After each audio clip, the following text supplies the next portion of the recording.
from all our mistakes, from all the wrong things we do, from all the unclean things that contaminate us.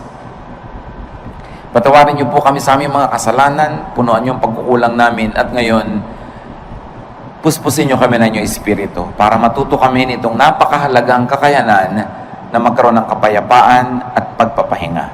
Lead us, Father. Kayo po ang siyang mangusap at kayo rin ang siyang magpala sa lahat ng mga nasa daan papatungo rito. May your safety, your love, your joy be upon us. In the name of Jesus, your Son, our rest, our shelter, our friend, we pray with thanksgiving. Amen.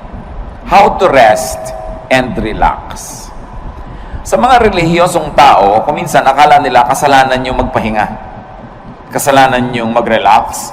At parang iniisip nila ang spirituality ay puro na lang pagtitiis, pagdurusa, at mga pagsasakripisyo. But life could be a gift to enjoy or a problem to solve.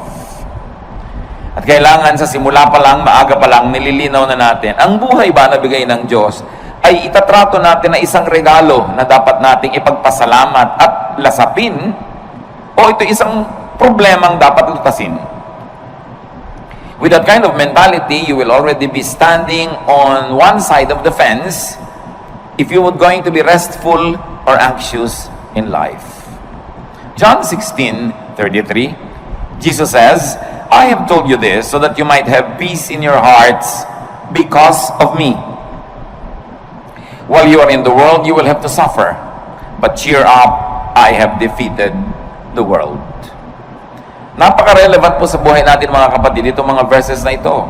Kasi namin ng Panginoon, sinasabi ko sa inyo na dahil sa akin, pwede kayong magkaroon ng kapayapaan. Totoo, habang nandito kayo sa mundo, marami kayong lalasapin, haharapin, kakabakahin problema. Pero, huwag kayong mawala ng pag-asa. Pasiglahin nyo ang inyong mga kalooban dahil napagtagumpayan ko na ang sanlibutan. Kuminsan, nagkakaroon tayo ng feeling na defeated because we think we are the ones fighting. But the Lord is our champion. Nabuhay siya at namatay para sa atin. Ang lahat ng tagumpay ng Panginoon ay tagumpay natin. At siya'y walang kabiguan. Maging ang kamatayan na hindi nagtagumpay na siya'y hawakan ng matagal at siya'y nabuhay na muli, isang pangako na ang lahat ng sumasa kanya ay mabubuhay ding muli. Kasi sabi niya, alam nyo, kaya lumalaki ang problema nyo, pinapalaki nyo. Kaya bumibigat ang kalooban nyo, pinapabigat nyo. Totoo, kung magiging makasanlibutan lang kayo at mag-iisip lang kayo bilang mga karaniwang tao, talagang marami kayong dapat ikatakot at hindi kayo papapahinga. Pero bakit nyo gagawin yung matakot? Samantalang napagtagumpayan ko na ang lahat. That in Christ we have our victory. That even in our personal performance, we might fail every now and then, but it is not our performance that counts, but the performance of the Lord. Hindi yung kulang sa atin ang binibilang, kundi yung kapupunan na ibinibigay ni Jesus. Hindi yung ating karumihan, kundi yung paglilinis ng kanyang dugo. Hindi yung ating mga kamalian, kundi yung kanyang pagiging tama. Ang siyang ibinibigay at ibinibihis sa atin, kaya marapat lang na atin itong unawain. Life is indeed a gift to be enjoyed and shared. Like love, enjoyment and happiness is like a handful of sand. Yun pong buhangin, pag hinawakan nyo lang ng nakarelax ang kamay nyo, andyan lang. Pero subukan yung sobrang diinan ng hawak, sikipan, dumudula sa pagitan ng mga daliri natin yung buhangin at natatapong lahat. When you hold too tightly, sand slips through your fingers. And happiness is like that. Enjoyment, like love, is like that. Pag sobrang mong hinigpitan, nawawala. Dapat, relax ka lang. Relaxing and knowing how to relax could be a great tool of survival in this age of stress. Marami talagang stress ngayon. Pati nga inumin mong tubig, binabayaran na, binibili, nung araw naman hindi. Maraming gastos ngayon na dati hindi naman gastos. Yung load, ang laki-laki ng pera mong napupunta sa load, dati naman hindi ginagastahan yan eh. Marami talaga. Pero marami ring blessing na available. Kita nyo naman, nagsusurvive ang lahat. Life is even better. So how to rest and relax, or how to live really, is our topic. And how do you do that? Do not hurt yourself. Marami po mga tao nasasaktan, kaya lang hindi nila alam sila ang nananakit sa sarili nila. Kaya kailangan matanggal yung takip ng ating mata at mabunyag yung katotohanan na madalas tayo ang may likha ng mga nananakit sa ating sarili. You've got to identify and define your self-inflicted pains. Parang yung nagpepenitensya, siya ang nag-aapanghampas sa sarili niya. Siya ang nagsusugat at nagsasakit sa sarili niya. Marami mga tao ganun ang ginagawa nila sa buhay. Although, hindi kasi tayo laging conscious. Ano-ano po ang mga self-inflicted pains? Kasi kung meron kang tatanungin, gusto mo bang saktan ang sarili mo? Ang sagot natin, siyempre hindi. Ba't ko sasaktan ang sarili ko? Gusto mo bang lagyan ng asido ang loob ng puso mo? Ba't ko lalagyan? Puso ko yun. Gusto mo bang pahirapan ang sarili mo? Of course, I will not do that. But the truth is, many of us do it. Ano po yung mga pahirap na tayo rin ang may likha? Jealousy, covetousness, and greed. They hurt. Napakalaki ng sugat, hirap, pasanin na ibinibigay sa atin kung tayo ay nagsating tumalino siya o dahil gusto lang nating matalo niya yung isang kakompetensya sa grade. Bakit kailangan ang laki-laki ng TV mo? Ang liit ng bahay, lampas na yung TV sa dingding, nakikita na ng kapitbahay yung gilid. Bakit kailangan? Kasi malaki yung TV ni Kumare. Bakit kailangan mas malaki ang hikaw mo? Dahil ba talagang yung tenga mo, kailangan niyang paglambitin na ng mga mabibigat na hikaw? O mayroon kang kakompetensya. Bakit kailangan mas maliit ang baywang mo? Marami tayong ginagawa mga kapatid, pahirap sa sarili just because we're competing with other people. So sabi ni Solomon, vanity, meaningless. Isang pagpapahirap sa sarili na hindi kailangan. Isa pa bang pagpapahirap natin, fatigue. Fatigue hurts. Too much work is painful. Ang dami mga tao sobrang magtrabaho tapos ang konti lang naman ang nabe-benefit nila doon sa tinatrabaho nila. At the end of the day, sila yung lugi. Sinong nakinabang? Ang mga kamag-anak nilang batugan. Mga kamag-anak nilang tamad. Hindi nag-iisip, saan kaya ako kukuha ng ganitong gagastusin? Ano kayang gagawin ko? Pero at the end of the day, nagkakaroon din dahil kahit nagger ka, kahit nagagalit ka, bibigyan mo rin. So ikaw si lugi. Kaya lugi sa buhay yung mga OC, yung mga obsessive-compulsive, linis ka ng linis, kasi iba dumi ng dumi. Hindi ko alam hanggang ngayon, hindi pa po ako decided kung tatawagin kong blessing yung mga taong walang pake. Yung may baha, walang pake. Tulog. Yung bukas may gastusan, walang pake. Pero at the end of the day, nabuhay din sila ng 70, 80 years old, masaya pa sila kasi ikaw worry ka ng worry, isip ka ng isip. At ang nangyayari tuloy, dahil mahilig ka mag-isip, ikaw tuloy ang sasagot sa mga gastusin niya. Kasi ikaw yung responsible. But is that the way to live? Do you want to be like that? You've got to let go of some things. Going against your conscience for the sake of gain hurts. Gaano karami mga kapatid ang ginagawa natin na labag sa ating budi? Siro, ginagawa mo para lumaki ang iyong kita, o para mapalapit ka sa isang taong pinupuri mo ang totoo, nandidiri ka sa kanya. Ginagawa mo, pero naiinis ka sa sarili mo at ginagawa mo yun. So, ba't mo ginagawa? Yung bang gain na mapapala mo doon is more than the loss. Pag kinumpare mo yung napala mo at yung lugi mo, na nahirapan ang iyong loob, napagod ang loob mo, nakakasira ng kalusugan. Nakakasira ng sarili. Ano pa po ang mga pahirap natin sa sarili na hindi natin na-realize? Strained personal relations. They hurt. Tuwing meron tayong kaaway, kagalit, and we maintain this kagalitan, hirap tayo. Dahil kahit matigas ang loob mo, kahit ka pa nagtatapang-tapangan, aminin mo, mas gusto mo naman friendly yung atmosphere. Mas gusto mo naman na kabati mo yung kagalit mo ngayon. Mas gusto mo naman na love ka niya kaysa hate. Kahit nagpapretend ka pa that you don't care, you care. Why? Because the Spirit of God lives in us. And that Spirit is hurt whenever things are wrong. Kung ang mga relasyon natin sa ating kapwa ay pangit, kaya kami mga tao nagpapagamot, laging masakit ang ulo, laging masakit ang likod, laging masakit ang ganito. Tanong mo, marami ka bang kaaway na kamag-anak, kaibigan? No po. Hindi mo kailangan ng gamot. Makipagkasundo ka lang, baguhin mo ugali mo, gagaling ka. Kaya kami sakit, kahit inumin mo lahat ng 1 gram ng mga gamot, kung lagi kang nakikipag-away, lagi kang may kaaway, may gusto kang sugurin, defensive ka dahil may sumusugod sa'yo, magkakasakit ka. Kaya ang Panginoon nagtuturo, forgive, make peace.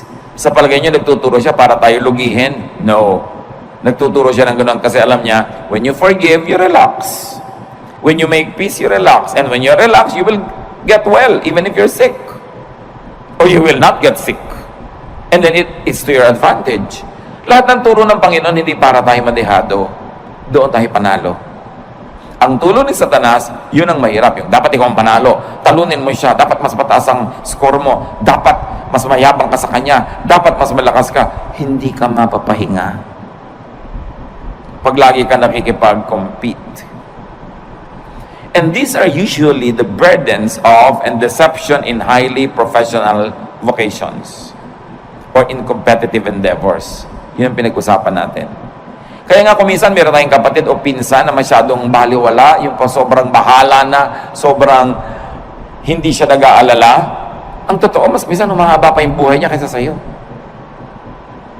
Siyempre, ayaw naman natin maging ganon. Pero meron tayo kahit konting dapat matutunan doon sa mga taong marunong magsawalang bahala paminsan-minsan. Kasi pwede mong punuin ang buhay mo ng puro takot. Pero anong mapapala mo? Obserbahan nyo sa aeroplano, pag magte-take off, iba-iba reaksyon. Meron talagang yung naninigas ang panga, nananalangin ng hindi matapos-tapos. Minsan magdalangin ka ng 1 beses, tapos tama na. Ba't walang patid?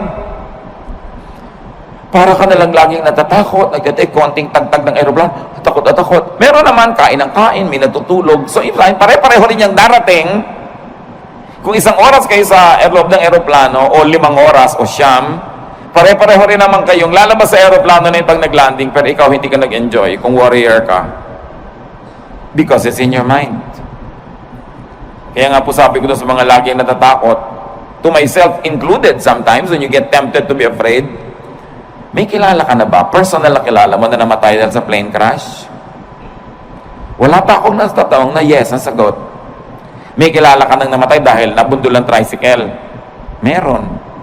Meron kilala ka nang namatay na nasa kama lang, binangungot, namatay? Meron. May kilala ka nasa ospital, naliligid ng mga doktor, namatay? Marami. Eh yung pala, mas marami doon, di mas matakot ka matulog. Mas matakot ka maglakad sa kalye, but pagsasakay ka, takot na takot ka because you're psyched yourself up to be afraid, while flying is the safest way to travel. So it's all in your mind. Ba't mo papahirapan na yung sarili? Kung pwede ka naman mag-relax. And besides, kahit mag-worry ka, makokontrol mo ba yung hangin, yung aeroplano? No. So meron tayo dapat na punto na pwede tayong magsawalang bahala. Total, wala ka rin naman magagawa kahit sikapin mo na bahalain mo yun, hindi rin pwede. Worry hurts. When you worry so much. So do not worry. Do not play God. Ano po ang kinalaman, mga kapatid, ng worrying and playing God? Making things work is God's role. Yung hindi mo control, katulad doon, lumilipad ka na, hindi mo control yan eh. So hayaan mong God ang mag-isip doon. Colossians 1:17, God's Son was before all else, and by Him, everything is held together. Sa pamamagitan ng Diyos Anak, ang lahat ng bagay ay nagkakakapit-kapit, nagkakalakip-lakip, umaandar ang mundo, umaandar ang sinukob, umaandar ang creation dahil sa Diyos Anak. Hindi dahil sa iyo. So kung meron dapat mag-worry how to make things work, siya, hindi ikaw. Ang dapat mo lamang gawin, yung papel mo. So kung engineer ka, i-check mo kung maganda ang makina ng mga aeroplanong chine-check mo. Kung ikaw ay may papel, gawin mo yon, at pagkagawa mo nun, leave the rest up to God. Kaya mahalaga, ginagawa mo lang yung papel mo. Sabi nga ng Desiderata, the universe is unfolding as it should. Sisikat ang araw bukas, tulungan mo man o hindi. At lulubog yun bukas ng gabi, pigilin mo man. Aandar ang lahat. Mag-global warming kung kailangan mag-global warming. magkakaroon ng bagyo at aalis din ang bagyo. Babaha at huhupa ang baha. Lahat pa ulit-ulit lang na mangyayari. Hindi mo yung problema kasi hindi ka ang Diyos. Ang problemahin mo lang yung munting daigdig where you move, where you can make a difference, and then leave the rest up to God. Sabi ng Jurassic Park, life finds a way. Mga magulang, nag-aalala tayo, naku, yung anak ko aaten ng picnic, baka mahulog. Mangangunyapit yun. At pag nahulog na yun, aahon uli yun kung saan man siya nahulog. Baka siya malunod, lalago yung pilit. No? Gagawa siya ng paraan because life finds a way. Minsan ang takot ng mga magulang, mamatay siya ng hindi pa matatanda yung mga bata dahil hindi maaalagaan. Aalagaan din nila ang sarili nila. Kahit hindi mo alagaan yung mga batang yan, nakadikta sa kanilang kalikasan, aalagaan nila ang sarili nila. Pag may nahipo silang mainit na plancha, siyempre kahit hindi mo sabihin, tatanggalin nila yung kamay nila. Nakasulat sa atin yun. We were wired to survive, to reproduce, and to live the cycles of life that are assigned to us. So hindi natin dapat masyadong inaalala yan. Nakatakda yan. Huwag mo alalahanin ang shape ng bulkang mayon. Magiging perfect pa kaya yan ng matagal? Paano kung sumabog? May mga nagagano, nagwo-worry. Anong gagawin mo? Tingnan mo na lang siya. Kung hindi na siya perfect, tabi-tabingi, find another beauty in it. But enjoy it while it lasts. Maybe you have a provider complex, or a protector complex, or a teacher complex, but do it only up to a point. Do not overdo being a provider. Because even if you don't provide for your loved ones, they will find a way to continue living. Even if you don't protect them all the time, God designed them to protect themselves. You don't always have to be the teacher. You don't always have to be the moralizer, the one who says the right thing. Because they will also hear it from other sources, aside from they will hear it from their conscience. So don't play God, that's what we mean. Iinom ka ng gamot, inumin mo, manalangin ka, and let it go. Huwag mong alalahanin. Huwag mong buksan yung mga benda ng sugat mo para tingnan mo kung nagigilom na yung sugat mo. Dahil lalo na namang mabugbulat-lat, dudugo lang. Let it heal by itself. Just do your part. It's important because when you over-worry, you get too tired and fatigue hurts. Pag pagod ang tao, bumababa ang immune system. Madali kang magkasipon, madali kang magkaroon ng mga sakit pag pagod ka kasi bumababa yung panglaban ng katawan mo sa mga invaders. Kaya dapat nagpapahinga. Observe design and load limits. You have to rest. Sa mga may mga bayani complex, rest. More work sometimes means more income, but often it means less happiness. More income doesn't always mean more happiness. Maybe more pleasure for the people who depend on you, but not necessarily for you. At meron kang tungkulin sa iyong sarili. Bago pa man ang tungkulin mo kahit kanino, kailangang buhayin mo ang sarili mo, pasayahin mo ang sarili mo, ipahinga mo ang sarili mo, at huwag mong payagan kahit yung mga minamahal mo, napatayin ka, sipsipin ang dugo mo, istrohin ang dugo mo, nag-e-enjoy sila, tapos ikaw yung nangangalirang at natutuyo. You have a duty to yourself. Life is a primary duty of life. At paglabag sa utos at kalooban ng Diyos na nagbigay sa ng buhay, napabayaan mo ang buhay mo. Kahit pa nga yung pagpapabaya mo, pagdugtong sa kaligayahan ng iba. Kahit sa airlines, makikita nyo dun sa kanilang mga anunsyo ng kaligtasan, pag nawala ng oxygen sa cabin, may malalaglag ng mga oxygen mask, anong gagawin mo? Una mong lagyan ng sarili mo. At pag nakakahinga ka na ng tama, at saka mo tulungan yung bata o yung matanda o sino man, you have a duty to yourself. And it's not selfishness.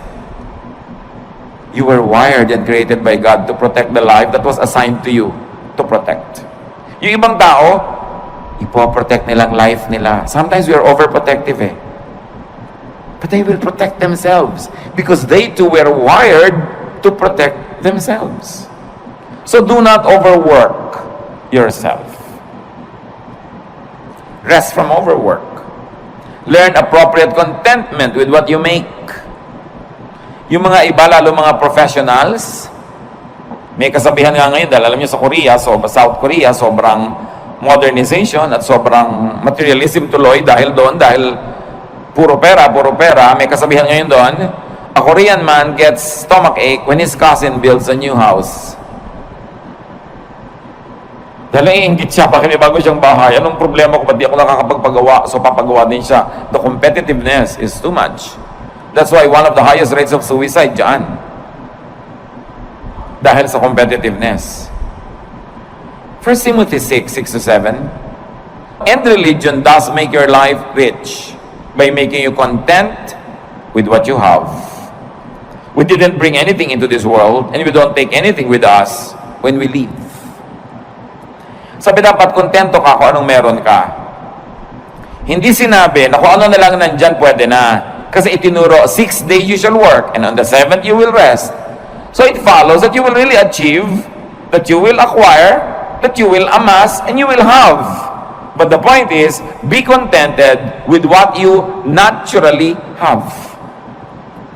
So kung ito pa lang yung kinikita mo ngayon, ginagawa mo naman yung best mo, huwag mo i-compare sa kita ng iba to the point that you will kill yourself trying to beat that other person and trying to make more.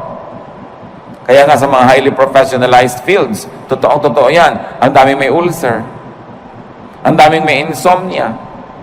So they squander their youth trying to make money, and when they are old, they use all their money to become healthy again. So mahalaga, iniingatan mo yung katawan mo na may limit ang pwede kong gawin. Hindi ako pwedeng lagi nagpapakabayani. Hindi ko laging sosolve ang problema ng daigdig. I will have a healthy level of self-preservation. Do not strain yourself to make now what you should still make tomorrow. Yung kikitain mo pa bukas, huwag nang kitain ngayon. Magpahinga ka naman. At sabi ni Solomon, the more money you make, the more people come to spend it. And don't you find it true? Nung maliit ang kita nyo, hindi kayo pinapansin ng mga tao, so yung maliit na kita nyo, kasya sa inyo. Nung lumaki-laki, biglang naalala na ngayon ng nanay mo na malaki yung kita mo, naalala ng kapatid mo, naalala ng pinsan mo, heto na ngayon nakadaing sa'yo, nakahingi. Lumaki palalo ang kita mo, pati mga pinsan mo ngayon nagdadatingan na para makihalo at makikuha sa mga kinikita mo. So ikaw ang mag-isang nahihirapan, nagdurusa, yung iba ibinebenta ang kaluluwa, ginagasgas ang muka, sinasaktan ang sarili para kumita, tapos ang daming humuhot-hot. Do you like that? Pag marami kang kinikita, maraming makikiparte. Dadaming kamag-anak mo, maraming tutuntun sa'yo. Hindi naman masama maging matulungin tayo. But making more money at the expense of your health and peace does not always benefit you. Probably it benefits other people. And this is not what you want to happen in your life. Do not strain yourself. Natural lang dapat. At sabi ng Panginoong Jesus, let the day's own trouble be sufficient for the day. Tomorrow will be another day. Another problem with a solution. Do not try to solve the problems of tomorrow with today's solution, because today's solution is only for today's problem. Parang yun ding pera mo, for today lang yun, so spend it. Paano bukas? Tomorrow you will earn again, and you will spend for tomorrow. But when you spend your income now for what you will still have to spend on today and tomorrow, kulang. Kaya dapat, hindi rin natin pina-pass forward ang expense. Don't spend more than what you earn. And you should be responsible in handling your money. Kasi para hindi ka ma-stress at para hindi ma-stress ang mga mahal mo sa buhay.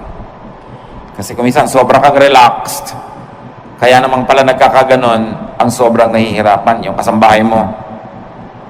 Magkakapera ka, gagastahin mo sa walang kwenta. Pagdating ng bill ng kuryente, ng tubig, itong kasambahay mo nagbabayad. So, ang pinag-uusapan natin mga kapatid is how to rest and also how to let your loved ones rest. And that happens only when you are responsible. So, responsible enough tayo. Do not be overly competitive, but don't also be overly sacrificing for others. Yung sobrang pagsasakripisyo para sa kapwa, hindi yan turo ni Jesus. Turo lang yan ang simbahan kumisan. Mark 6:31, a very interesting episode in the Lord's ministry.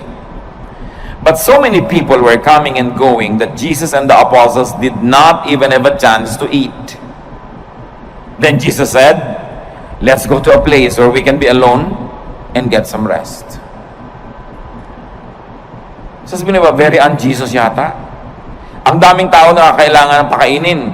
Ang daming taong kailangan pagalingin. Kailangan ipanalangin. Kailangan i-counsel. Kailangan turuan. Kailangan palayasan ng mga espiritong nakatira sa kanila. Pero pagod na sila. Ano sabi ni Lord? Shh, halik kayo. Tahimik tayo mawala dito. Iwan natin ang mga taong yan. Pumunta tayo sa isang lugar na tahimik na hindi na tayo masusundan. Magpahinga tayo at kumain doon. Do you do that? Mga kapatid, kung minsan, sobra kayong palatulong sa inyong mga kamag-anak at yung asawa niyo naman cooperative, pero sinasabi niyo po kung minsan sa asawa mo, huwag muna nating isipin yung mga kapatid mo at kapatid ko, tayo muna magbakasyon. Dapat ganun. Hindi puro sakripisyo. Yung nakatira ka sa isang bahay na ang ingay-ingay, nakakatulig kahit sa katumingin na yung mukha, siksikan, hindi mo ba sabihin sa asawa mong, minsan, mag-motel naman tayong dalawa, honey, para tayong dalawa lang, makapag-salarinan. Dapat mong ginagawa yun. Jesus showed us the way. Don't kill yourself giving to others. You've got to give yourself time and space to enjoy the blessings of God, even though sometimes lang, once in a while, but you have to do it. Why? Because you cannot give what you do not have. Pag lagi ka ng aburido, wala ka rin naman maibibigay. Kung minsan pera lang, pero may kasama pang bunganga. Kasi aburido ka. Minsan nagbabantay ka nga sa pasyente, pero kulang na lang, hulog mo siya sa kama. Kulang na lang, hagisan mo ng juice niya. Kasi pagod ka nakababantay. So pwede mo sabihin, mga kapatid, kayo naman magbantay sa nanay. Pagod na ako, mainit na yung ulo ko pati sa kanya. Why? Because we have limits. So huwag nating sobrang pagodin din ang kapwa natin. Sa mga families, kumisan unfair eh. Yung nag-aalaga sa magulang, yung isa lang napa-assign, dapat take turns. Para fresh ka. Kung may mga hirap, kailangan you take turns facing the difficulty, hindi lang isa yung naka-assign. Observe your limits and observe your Sabbath. Yan, Panginoon, sabi niya, iwan muna natin sila. Kahit mamatay tayo dito katutulong, hindi pa sila mauubos. So, kailangan magpahinga rin tayo. Dahil, habang mahal ni Jesus yung mga taong tinutulungan, mahal din niya yung mga manggagawa na kasangkapan para tulungan ang mga yon. So huwag niyong aalaw yung sarili niyo na maging manggagawa lang o ang mahal niyo sa buhay na nagko-cooperate kayo na lang tapos puro benefit ng iba. You have to learn to set time and space for your own enjoyment.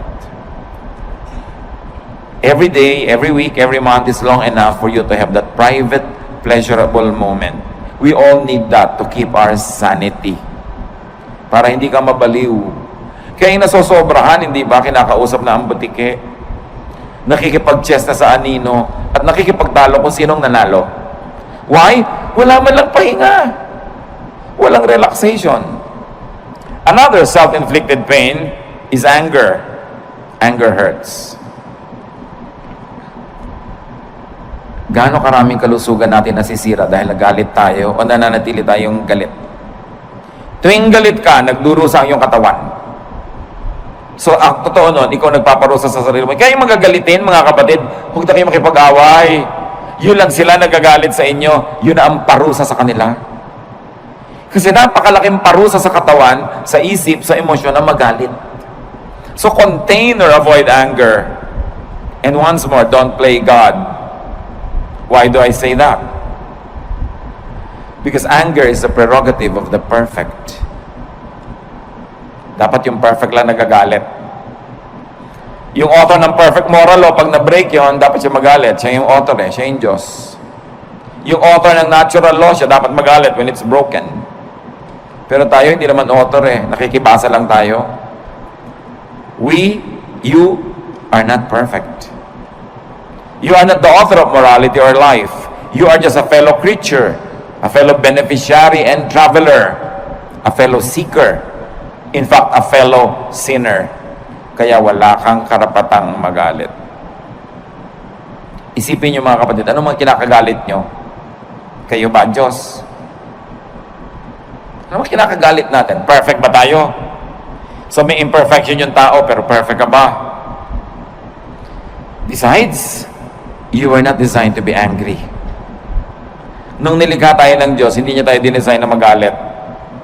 Kaya pag nagagalit tayo, we go out of the design, we destroy the intentions of the manufacturer, and at the end of the day, we destroy ourselves.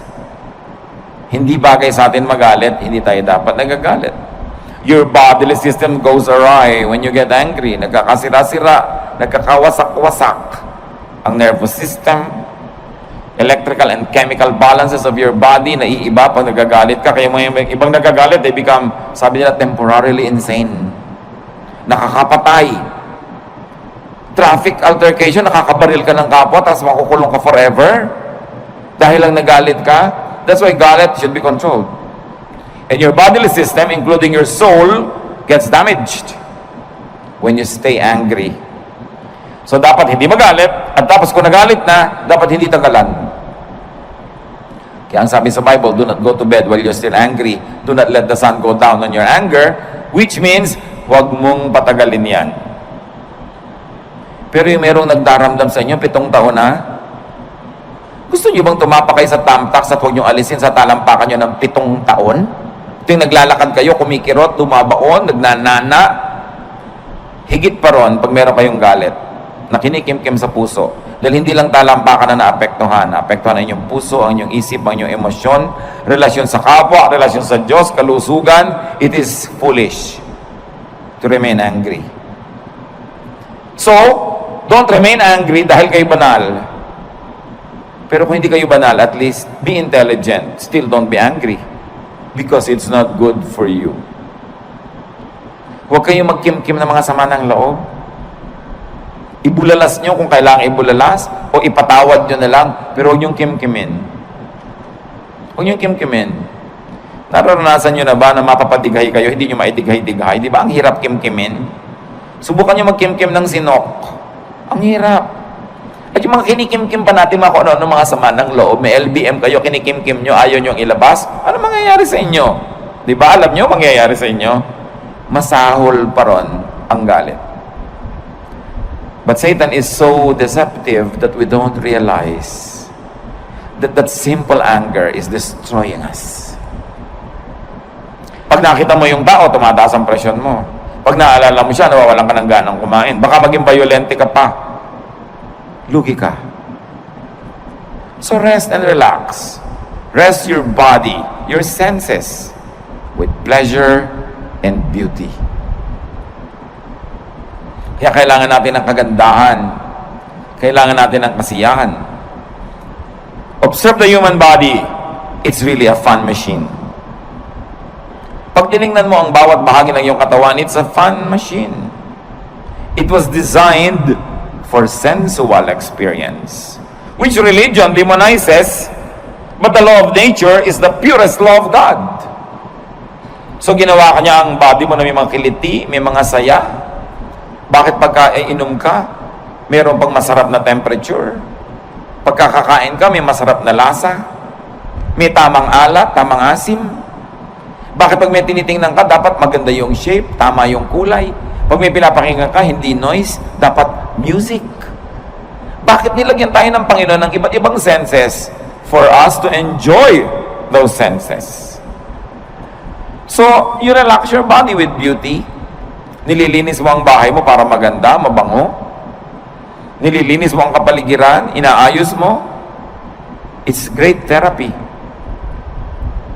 Please your eyes, your ears, your palate, your taste, your nose, your skin, your body. It is not ungodly. Why? Because our spirit lives in this body. Kung ang gusto ng Panginoon, spirito ka na lang, di dapat sumakabilang buhay ka na. Tanggalin na yung spirito sa katawan, pero inaalagaan natin yung katawan. Akala ng iba, pag relihiyoso ka, ini-ignore mo yung katawan mo. Taking care of your body is one of the highest forms of spirituality. Because your body is a gift from God. It is even called temple of the Holy Spirit. Do you want the temple to be ugly? Do you want it to be disorderly? That's not what you want for your temple. Psalm 139:14, and I praise you because of the wonderful way you created me. Everything you do is marvelous. Of this, I have no doubt. So people will be people. Humans will be humans. And it's not wrong to be human because we were created to be so. Do Do not pit spirituality against sensuality. Ang tunay na espiritualidad ay hindi puro pagtitimpi at pagde-deny ng senses mo. Inilagay yan for your enjoyment. It is a gift. And in fact, the senses are also doorways to the spirit. Marami mga sensual experiences nagiging pinto para pumasok ka sa spiritual world. Halimbawa, ang ganda-ganda ng worship singing. Di ba nadidinig yun ng tenga? But because you hear it and it's beautiful, you are transported in a spiritual way to the point that you say, I heard God. I saw God. I felt God's love. I was ministered to. Na-bless ako. Tenga pa lang yun. Kaya napakalaking krimen sa mga musicians sa church na hindi nagpa-practice. Kasi, paano mo itatransport yung mga tao to a spiritual level kung tunog mo pa lang, nayayamot sila dahil mali. So, imbes ikaw makalimot sa sarili at madala ka sa spiritual level, hindi ka makalimot-limot dahil kitang-kita mo, dinig na dinig mo yung mali. Nagiging critical ka pa tuloy, nagiging palapintas, nagkasala ka pa. Pero kung maganda talaga yung music. There was a long stretch in my spiritual life na ang talaga nagdala lang sa akin, mga kapatid, kanta ng choir. Umaaten ako ng church na yun ng ilang taon, nung isang attendee ako. Bihira naman ako talaga mabless doon sa message. Boring talaga. Bihira talaga ako mabless sa ibang nakikita ko, pero inaabangan ko lang yung kanta ng choir, and that sustained me for a long, long time. It was enough food for me. But can you imagine kung maganda na yung kanta ng choir, maganda pa yung message, mabait pa yung kapatiran, mabango pa yung church, maayos pa lahat? Grabing, maraming pinapasukan sa senses natin yung blessing ng Diyos. Kaya hindi ba may aromatherapy? Pagpupunta ka sa mga spa, ano pong gusto nyo? Yung nakakapagpahinga, yung nakakagising, yung nakakatulog, kung ano-anong maipapaamoy sa'yo, pipili ka ng scent. Because through the nose, the spiritual world becomes real. Kaya kung nakatira ka sa mga lugar na ang baho-baho ng paligid, di ba, away ng away ang mga tao doon? Kasi pag amoy mo, nasa utak mo na agad yung baho. Sa palagay mo, kung puro baho ang naaamoy mo, babait ka. Ang hirap. So you don't deny the senses and use the senses to rest. So kung makikinig ka ng magandang music, may naaamoy kang mabango, may nakain kang masarap, kahit hindi mahal, mapapahinga ang katawan mo. At yung pahinga na katawan, tinatahanan with righteousness. So indulge your senses. It's an act of union with your Maker. Kung gustong makipagniig sa atin ng Diyos, diyan siya pumapasok sa mga pinto na yan, sa senses natin at sa ating brain. Kaya yan ang maraming paraan para tayo makakonekta sa Spirito. Your body, after all, is a temple of the Holy Spirit. Ecclesiastes 8:15. So I think we should get as much out of life as we possibly can. There is nothing better than to enjoy our food and drink and to have a good time. Then we can make it through this troublesome life that God has given us here on earth. Ano sinasabi ni Solomon na pinakamatalinong tao sa lahat? You must get the most out of life. You must get the most pleasure. You must get the most fruits. Eat the best when you can. Listen to the best. Have the best. Sabi niya, there is nothing better than to enjoy good food, a good drink, a good time. Why? Because life has a lot of troubles. It had a lot of troubles, it's having a lot of troubles, and it will present a lot of troubles. Iba na yung pinatatag ka na ng napakaraming magagandang karanasan, pampatibay sa'yo, pagka ikaw ngayon ay pinupukol, binabato, itinutulak, ginigiba ng mga pangit na karanasan, meron kang pagkukunan sa iyong alaala ng mga masasarap na mga kanaalaala, payapang mga moments in your life, and it will strengthen you. Kaya yung mga bata na pinalaki sa kalupitan, sa palo, sa walang pag-ibig, usually buong life halos disoriented sila. Unless kilalanin nila na kailangan nila magpatawad, magbagong buhay, at kilalanin nila yung pagbabago ng Panginoon, all their lives they become a slave of their dark past. Kaya mahalaga, pinapaganda mo hanggat maaari, lalo sa mga bata. Sabi ni Solomon, tuwing makakapag-enjoy kayo, mag-enjoy kayo. Kasi may mga panahon, kahit may pera kayo, wala kayong gana. Makakabili kayo ng pagkain, pero magaan lalamunan nyo. So ngayong may pambili kayo at meron kayong gana, eat. Bata kayo, kaya nyo yung mamasyal, pumunta doon, gawin nyo yun. Basta binabalansin nyo lang ng tamang pagtatrabaho, responsibility, faithfulness to God. Meron ka ngayong kakayanan na mag-enjoy, enjoy it. Dahil ang bukas hindi mo alam kung pwede mo pang ma-enjoy. Food and drink and good times need not be expensive. Food and drink and good times need not come from damaging toil and overwork. And it need not be paid for with a damaged body and a bruised soul. Hindi totoo ang chismis na kailangan mo pa magkasala, magnakaw, gumawa na masama para ka mag-enjoy sa buhay. Maraming bagay na libre at maraming bagay na hindi naman mahal. Ang kailangan lang baguhin natin attitude. We must remove from our value system the notion, the mistaken notion that spirituality means suffering all the time.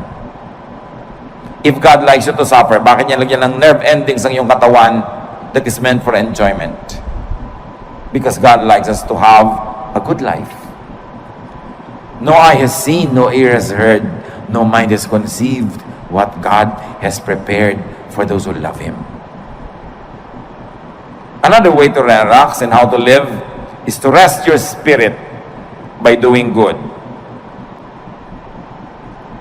Ephesians 2:10, we are God's workmanship, created in Christ Jesus to do good works, which God prepared in advance for us to do. Sabi, likha tayo ng Diyos. Nilikha kay Jesus para gumawa ng mga mabuti at yung mga magagandang gawain natin, inassign na noon pa man, bago pa tayo sinilang. So may assignment tayong lahat na gagawing mabuti. At pag hindi nyo ginagawa yon, may bahagi na inyong puso na lamukot, lukot, tiklop, pipi, nagdurugo, nasasaktan, may kirot. Kasi wala ka sa design. Dapat hanapin mo, kapatid, ano yung assignment mo sa mundo, anong mission mo. Sa buong buhay, sa isang taon, sa isang buwan, sa isang linggo, sa isang araw, sa isang oras, nag-iiba-iba yung mission na yun. Lagi ka lang sensitive. Anong maganda na pwede kong gawin ngayon, ang assignment ko kay Lord? Gawin nyo. Sasaya kayo. Basta ginagawa nyo ang kalooban ng Panginoon, may pera kayo't wala, malusog kayo't hindi, nag-iisa kayo o may kasama, may malalim kayong saya na tinatawag sa English na joy. It is not dependent on outward events. It is there in your spirit. Pero, love. Pareho lang nakakapagod yan. Parehong kailangan mo investa ng emotion, ng kilos. Mas nakakapagod pa nga to hate. Pwede kang sumimangot, pero pwede ka rin ngumiti. Mas maraming muscle ang ginagamit pag naninimangot, kaya mas tatanda ka. So ngumiti ka na lang. Why do wrong when you can do right? It's not even a choice. It is so obvious that it should not even be a choice. So doing good places you in God's blessings. Doing good is powerfully therapeutic. Kapag dumarating yung panahon, mga kapatid, na naiinip kayo, nalulungkot, nababagapag, na-stress, kaka-nervous breakdown, nagkakaroon ng panic attack, do good. Therapy yun. Kesa mag-book mo kayo sa bahay, mainip, maghanap kayo ng magagawa para sa kapwa na mabuti. At sa pagbuhat nyo ng mga bigatin ng buhay nila, nakalipas ang maghapon, hindi nyo napansin, pati yung sarili nyong bigatin, nailampas na rin, naitawid. Always do good. So rest and relax. Ecclesiastes says there is a time for everything. Work correctly, rest correctly, plant and harvest what you plant, and enjoy the harvest and share the harvest with people. In being kind, don't be unkind to yourself. Allow and let and help others rest and relax. Huwag nyo lang po i-apply sa sarili nyo yon. Dapat din kung may duty ka, gawin mo yung duty mo para yung kapwa mo makapag-relax din. Pag mga bantay kayo, hindi ka nagbantay, di doble ang trabaho ng iba dahil yung pagpapabaya mo, kailangan nilang takpan. Mag-asawa kayo, responsable ang lalaki. Pag irresponsable yung babae, yung lalaki has to work double. Napapagod siya kasi nagpapabaya yung babae. Ganon din yung lalaki. Pag lalaki ka, hindi ka responsable, hindi mo ginagawa ang tungkulin mo, inoobliga mo yung asawa mong babae na siya ang gumawa ng dapat ikaw gumagawa. And it's unfair, it's unkind, and it will get back to you. Hindi ka man gantihan ng asawa mo, gagantihan ka ng langit. Again, because God is the greatest accountant.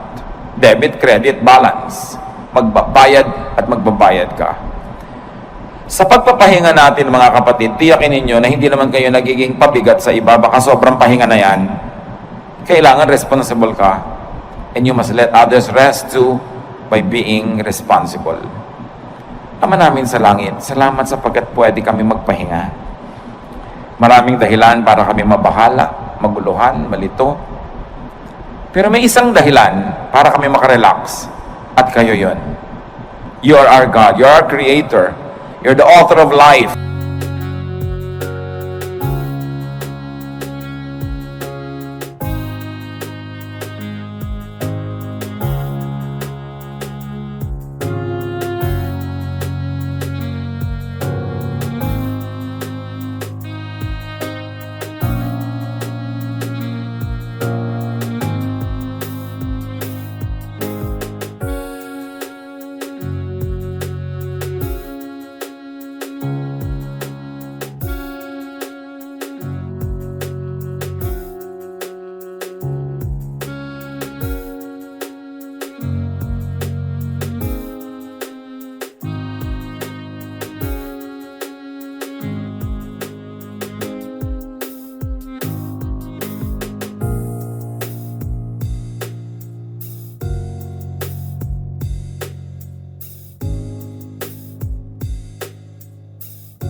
Aming gawin bilang nilalang at magkaroon kami ng wisdom na ipasa inyo yung para sa inyo na siyang lumalang sa amin.